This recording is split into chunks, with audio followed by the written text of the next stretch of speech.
Welcome to Formosa Dream Chasers. We're your hosts, Mary Ann and Ching En. Please join us as we explore the journeys amazing people take in pursuit of their dreams. And get insights from their experiences. Let's hit the road and get started.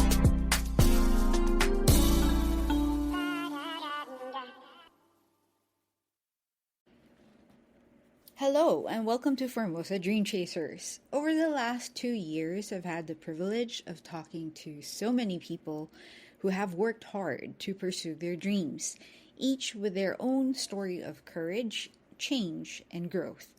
In our most recent episodes, we interviewed people who have had to relocate as part of their journey.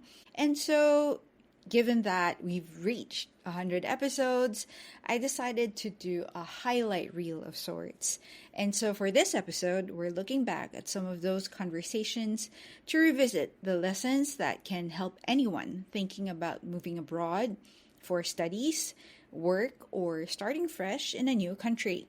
From learning to adapt to a different culture, finding community, or dealing with homesickness. These are stories that remind us just how resilient people can be when they step outside their comfort zones. So whether you're already living abroad or planning to make the move, or just curious about what the journey looks like, this episode is for you.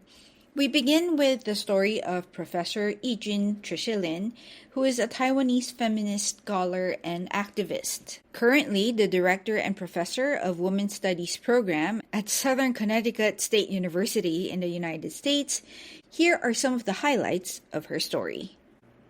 I introduced myself as a very intersectional being, right? 17th generation daughter of Taiwan. There's my gendered self. There's my very geopolitical self. There's also my historical story. So what does it mean to be a 17th generation daughter of Taiwan? I think it's a story of patriarchy. It's a story of a young Taiwanese woman asserting herself in this long historical line. When people ask me, which they rarely do because they kind of awed by 17th generation. They just stop. They say, oh, wow. But I really want people to raise the question, what does it mean to be 17th generation? That counts only my paternal generations. Mm-hmm. So all the maternal generations are disappeared. Mm-hmm. So that's a very patriarchal story. Mm-hmm. And that's a very Han story. And given Taiwan's political position internationally, I am so determined to identify myself first and foremost as a daughter of Taiwan.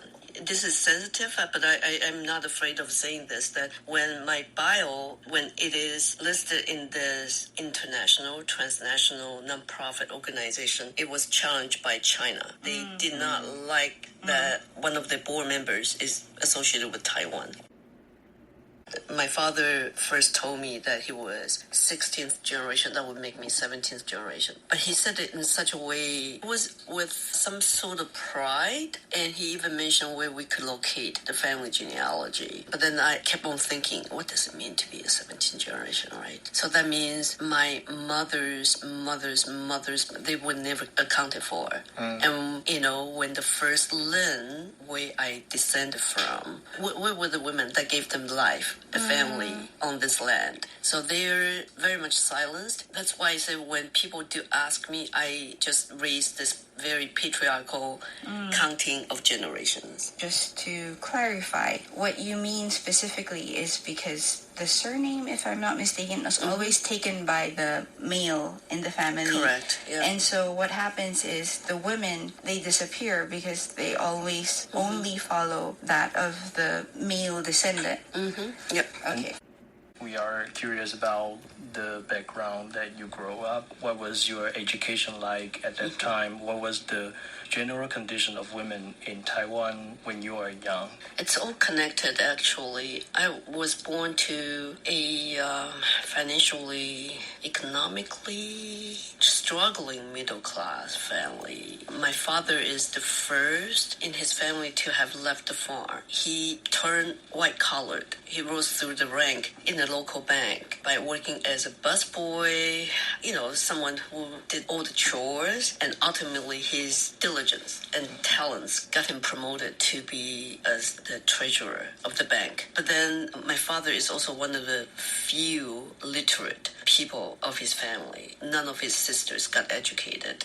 And the town I grew up in was quite poor, Zhunan, back then. And a lot of my classmates came from really, really poor families. Many of them would walk to school barefoot. And I was one of the few that actually had shoes consistently on. So it was not a given that you would go to high school. And back then, Taiwan had just started the compulsory middle school education. So what I want to say is that this patriarchal notion of a woman's place in society is very prevalent, that educating a girl is a waste. So I was told specifically by a neighbor, when she realized my father would actually let me go to middle school, she said, "You're very lucky. Your father is allowing you to be educated." So education is not a given. Education is actually a privilege. In my case, I somehow was always academically very interested. I loved grades.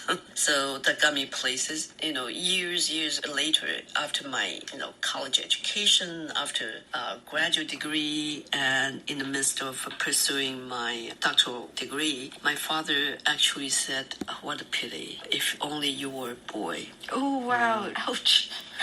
I believe that it's a generational thing, because I remember my mom telling me during her generation that society at the time felt it was a waste to educate women because they're just going to get married and have kids anyways and take care of the house. So why waste money? And I'm amazed at your journey. I believe it's one of the few where a woman of that generation was allowed to flourish. Not without a fight.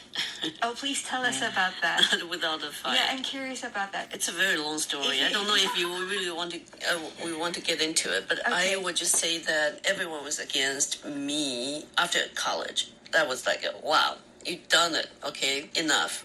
But then I wanted to pursue a graduate degree that was just like over the top, and they put up with it. I did my master's at Danjiang, Western Languages and Literatures, and I was on the track. It felt very strong to me. My pursuit of revolutionary thoughts was so compelling that I just knew I couldn't stop. But then I had no financial backup anywhere. No, I was already married. I was married off, by the way, and no husband in his right mind would actually send his wife, to study, no matter how financially well off he was. And my parents were never in a position to support me. But the desire was so strong, and I felt I could give it a chance. I applied for doctoral degrees with financial aid, and I got into Stony Brook with a teaching assistantship. But even then, everyone was against it. And I can say this decades later. This is a kind of story that's not aired publicly often, but I'll say my mother, just days before my departure for the States, said to me, "You're lucky. Your husband is letting you go. I was ready to stop you in the airport." But what made my husband agree to it is that it was irrefutable. I have the grant. I have the scholarship. Oh, thank you for sharing a little Yeah. bit. And I think it just also highlights that sometimes in pursuing your calling, you have to make hard choices. You have to decide that it is what you really want to do. That was just a short glimpse of the really deep and honest conversation we had with Trisha on the challenges she had to face to pursue her dream. What were the life lessons that you have that you can share with us to people who want to follow in your footsteps, or to people who also have a calling but maybe not the courage to pursue it? Based on your experiences, what life lessons could you share or advice that you could give? It's a great question. I want to say that never doubt yourself. Always believe in yourself. And believe itself is very powerful. And if you envision something, if you dream of something, don't let all the noises around you to tell you, oh, it's impossible. You're just a daydreamer. Well, things happen because of daydreamers, right? I would say that follow your gut. Your brain is fine, but your brain gets very confused. Follow your gut and always expand yourself. Always know what matters to you also matters to a lot of people. And what matters to other people also have a bearing on you, your life, and your world. I really love that answer. I really do. It resonated so much with me. Yeah, they are like visceral moments Yeah. that tells you you should do this or not. Yeah. Yeah. That's very intuitional. Yeah. And I love the fact that you encourage people to continue dreaming, even if other people say you're just a daydreamer, like you said. Yeah, absolutely. You know, the vibrant democracy we live in today here in Taiwan, Formosa, would not be what it is without some audacious, daring, visionary daydreamers.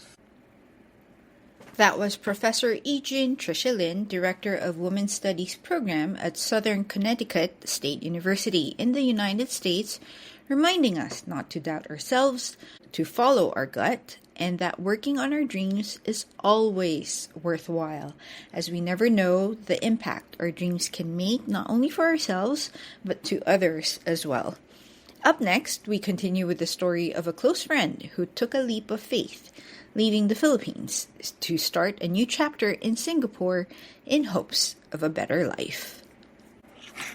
To give some background, Mika and I were friends during our university years, and after graduation, we went our separate ways since I came to Taiwan and she later went to Singapore. Today, we're going to talk about her journey and her dream of pursuing a better life for herself. So, before we start, Mika, want to say hi to our listeners? Hi everyone. Yeah, it's a privilege to be here because at least I get to share my story and probably help someone with their journey. Yeah, because it's a tough decision to venture abroad on your own, especially if you don't have any support from your family and you don't have friends overseas. So it takes a lot of courage to do that. But I hope my story will inspire someone so they won't feel so scared. To venture out, and have some success. Okay, so let's start with what's your current job right now? What do you do? Right now, I'm doing medical sales for a medical consumables company. So the company I work for has visibility business-wise in Malaysia and Singapore. They're trying to grow and expand within Asia, but maybe they may look into a 5-year timeline to get that done because it's not very easy to expand into different markets. Yeah, but right now we're doing very well in Singapore and we're really growing very fast in Malaysia because of the products that we have right now. They're very, very promising. Okay, so if we were to backtrack a little bit on what we were talking about, would it be correct for me to say that you left the Philippines because you dreamed of a better future for you?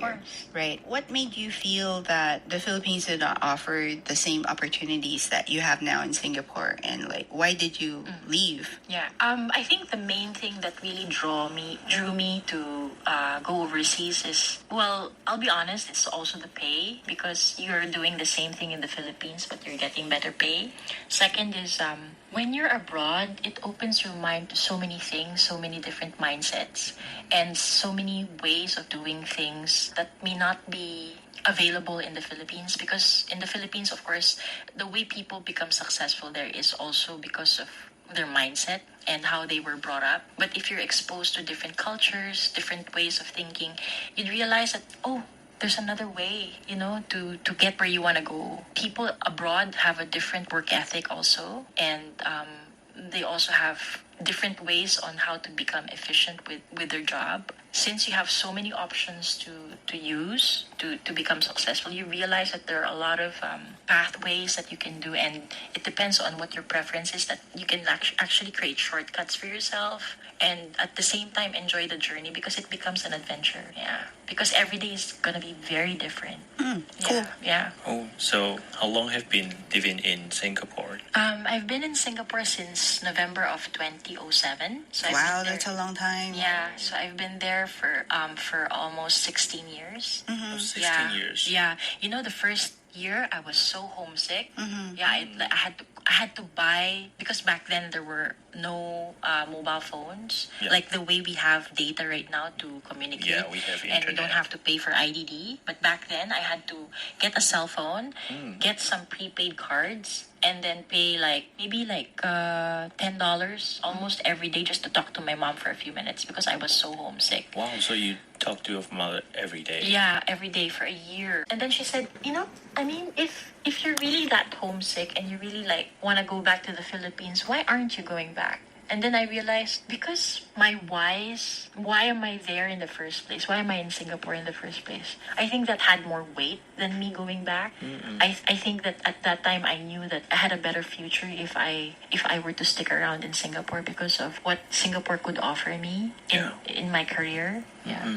So To put it simply, it's more like your goals of wanting a better future was the reason why you were able to stick it out. Correct. Despite the homesickness, because obviously when you go to a new country, you don't really have the support system. Okay. And I realized also that's normal for you to feel that way. But it's just a different version for everyone. Some may have it much longer and more Sure. intense. Yeah. Yeah, like mine, not how, so much. How did you overcome those, negative emotions? Emotions, just focusing on what's important to me, because at the end of the day you want something better for yourself and something better for your family, and you want to make your folks proud of you also. So it's not the easy things in life that make so much difference in how you grow as a person. It's the difficult things. So if you're able to overcome those challenges, you realize that it's like sharpening the saw, like you have to go through that process to be a better human, To be more resilient. yeah, to be more resilient. Yes, I think makes you feel so good when you're able to overcome challenges like that. Yeah, and you can give yourself a huge pat in the back. So speaking of resilience, because when you go to a different country, like what you mentioned, you're feeling homesick. Aside from, let's say, calling your mom on a regular basis, what were your, shall we say, hacks that Working out. you did to cope with? Because loneliness actually is a big factor, and Correct. you went to Singapore. It's not like you had a support system already. You had to develop that over You have time. to build your network. Right. of So, friends. what were your hacks to handle the The loneliness. different? Yeah, it's the not. challenges. Yes, please. Okay. I realized that working out helps me a lot, and then doing some self-care activities like maybe getting a massage, hanging out with friends. But if I were to rank my life hacks, Sure. yeah, I would say that working out is probably the number one for me. Yeah, because for some reason whenever I do work out, it allows my mind to focus on my whys, because it's the most quiet my mind can be when I focus on my workout. And then because when you work out you tend to breathe more or better, so it sort of quiets your mind and lets you focus on the important things, and at the same time it nourishes your body. And I think also after you work out you also get a surge of feel good hormones, so it makes you more equipped to handle those types of challenges when you're overseas. Yeah, and then building a network of friends also helps to handle the loneliness. Yeah, I would agree with that. And you have to pick your friends very well also. Yes. Because the type of friends you hang out with could determine how good you are gonna be in the place where you're in. As we've heard from our guests, moving abroad isn't easy. It's a mix of challenges, self-discovery, and growth. But over time, with openness and a strong sense of community, it's also one of the most rewarding experiences one can have. Thanks for joining me today for this special highlights episode of Formosa Dream Chasers. If you enjoyed revisiting these stories, go check out the full interviews. And don't forget to follow the show for more inspiring journeys from people chasing their dreams here in Taiwan and beyond.